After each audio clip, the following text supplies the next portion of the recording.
Buenas tardes, mi nombre es Héctor David Wilson Mendoza.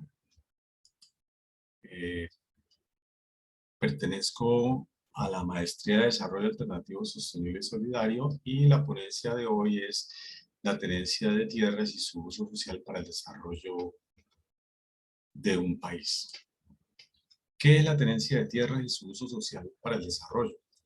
Para saber eso, tenemos que remitirnos a la historia de nuestro país y cómo han influenciado las diferentes corrientes filosóficas y políticas en nuestro país.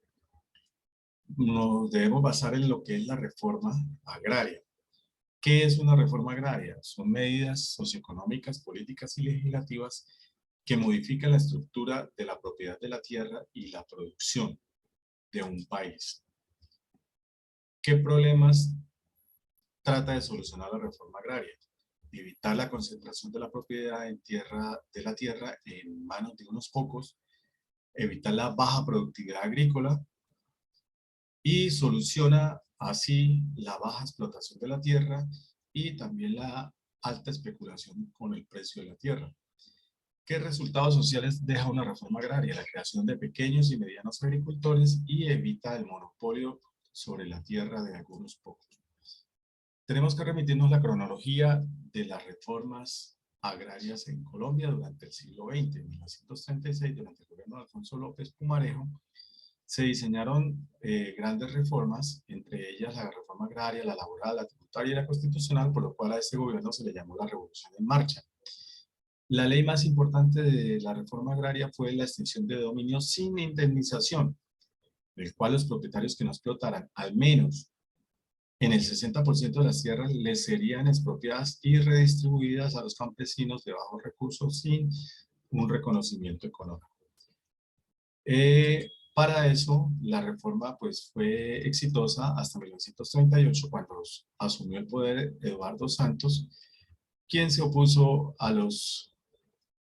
la reforma agraria porque estaba a favor de la clase adinerada, que eran los dueños de las grandes tierras cultivables en el país. López Pumarejo en 1942 volvió a ser elegido nuevamente presidente y quiso retomar la reforma agraria del 38, pero el Congreso, esta vez unido a Laureano Gómez del Partido Conservador, se opuso y hicieron una ley contra reforma. Antes y hasta 1945 que definitivamente se hundió la ley de la reforma agraria. La segunda ley de reforma agraria fue liderada por el presidente Lleras Camargo en 1961 y fue una de las más importantes y retomó la extinción de dominio y la readjudicación de tierras. Esta ley la lideró Carlos Lleras Restrepo, que en 1966 ganó la presidencia por el tercer periodo del Frente Nacional. Durante el gobierno de Carlos Lleras Restrepo se creó el INCOR, Instituto Colombiano de Reforma Agraria, y la Asociación Nacional de Campesinos, la cual sirvió como objeto administrar las tierras y titular tierras baldías e incentivar nuevas colonizaciones para poder aumentar la producción agraria. Sin embargo, las tierras que entregó Carlos Lleras Restrepo tuvo un inconveniente para los campesinos. Las tierras que fueron adjudicadas tuvieron una mala ubicación, estaban lejos de las ciudades, había una pésima infraestructura vial y todo esto acrecentaba los costos de producción. Cuando los productos agrícolas llegaban a los centros de distribución, encontraban que eran muy bajos los precios y no suplían los costos, los cuales se vieron abocados a la quiebra del campesinado, que se vieron obligados a nuevamente a vender sus tierras a los propietarios más pudientes. Misael Pastrana Borrero definitivamente en 1972 con el Pacto de Chicoral hizo una contrarreforma y acabó completamente la extinción de dominio de las tierras improductivas y se dio comienzo a un libre mercado en las tierras en la cual se podía vender o comprar sin importar el por qué y el para qué, privilegiando así pues precisamente a los grandes terratenientes y al latifundio. Nuestro presidente, el neoliberal César Gaviria Trujillo, quiso impulsar una reforma agraria en 1994, pero como su objetivo principal era la apertura económica, que estaba mal diseñada por la mala infraestructura nuevamente vial y por la mala tecnología en la productividad que teníamos en el campo, pues él logró acabar por completo el campo con estas políticas y los fenómenos a eso unido, los fenómenos del narcotráfico, paramilitarismo y guerrilla produjeron un desplazamiento forzado de los campesinos hacia las ciudades. También el presidente Gaviria puso sus objetivos en obtener la Secretaría de la OEA, para lo cual tuvo que firmar los tratados desventajosos con Estados Unidos, México y algunos países del Cono Sur, donde se comprometió a Colombia a comprar productos agrícolas, desestimulando la producción interna del país de maíz, sorgo, frijol, lentejas, entre otros. Estos productos empezaron a llegar de Estados Unidos, de México, de Argentina, que están todavía aún vigentes, llega la lenteja, las arvejas, los cereales, semillas y demás frutos. ¿Qué encontramos en la producción versus la tenencia de tierras? Encontramos que el 1% de la explotación agropecuaria es dueña del 81% de la tierra y solamente representa escasamente el 68.3% de la producción. Y tenemos que el 99% de la explotación agropecuaria apenas tiene el 19% de la tierra. Otro índice que tenemos de género es que el 26% de las unidades productivas de al menos 2 hectáreas son dueñas mujeres. Y encontramos que el 50% de 1.115 millones de hectáreas que tiene Colombia, el 50% son 704 unidades productivas y el otro 50% está en manos de 2.046 dueños. O sea que tenemos una desproporción bastante grande en cuanto a la tenencia de la tierra aquí en Colombia. Existen varios tipos de tenencias, pues como ya ustedes los conocen, pues títulos de propiedad asignados títulos de tierras individuales, de posesión, carta-venta, escrituras públicas, que es el más común, los resguardos indígenas. Los gobiernos han hecho adjudicaciones en diferentes planes agrarios, han legalizado asentamientos y poblaciones en baldíos de tierras ancestrales y por último pues han logrado meter en el inventario de tierras la extinción de dominio que se le han hecho a los narcotraficantes para poder ser repartidas a los más pobres. La ley 1152 del 2007 quiso renacer la expropiación si fuese necesario, pero remunerada, la cual se declaró inexequible en el 2008 y quedó archivada. La resolución 204 logró desarrollar el Comité Sectorial para el Desarrollo Administrativo del Sector Agropecuario, Pesquero y Desarrollo Rural. Este comité, pues, hay que rescatar que se logró un modelo integrado de planeación de gestión para las políticas de desarrollo del sector.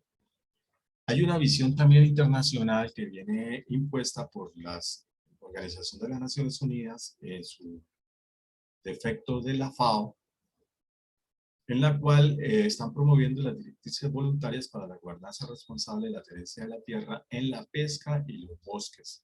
Esto tiene que ver para que los gobiernos dicten leyes que administren derechos sobre la tierra, la pesca, los bosques y promover una seguridad alimentaria de aquí al 2030 y un desarrollo sostenible. ¿Cuál es el diagnóstico de hoy del campo en Colombia? Colombia se urbanizó demasiado rápido con el desarrollo de unos POT donde integran al sector rural tierras que eran del agro y le hacen cuadriplicar su precio. El sector rural está en medio también de la violencia, de narcocultivos. La agricultura es de baja competitividad, la mayoría de los alimentos vienen importados, los costos de producción en Colombia son muy costosos porque los insumos son también importados, son muy costosos y aparte de eso no hay subsidio para el campo. Una reforma agraria, ¿cómo la lograríamos hoy? Tenemos que ver los puntos fundamentales para lograr una reforma agraria sostenible en el tiempo, que vendría siendo la seguridad de la tenencia en la tierra, el acceso a la tierra, el uso social adecuado y una reforma rural redistributiva a favor de los pobres.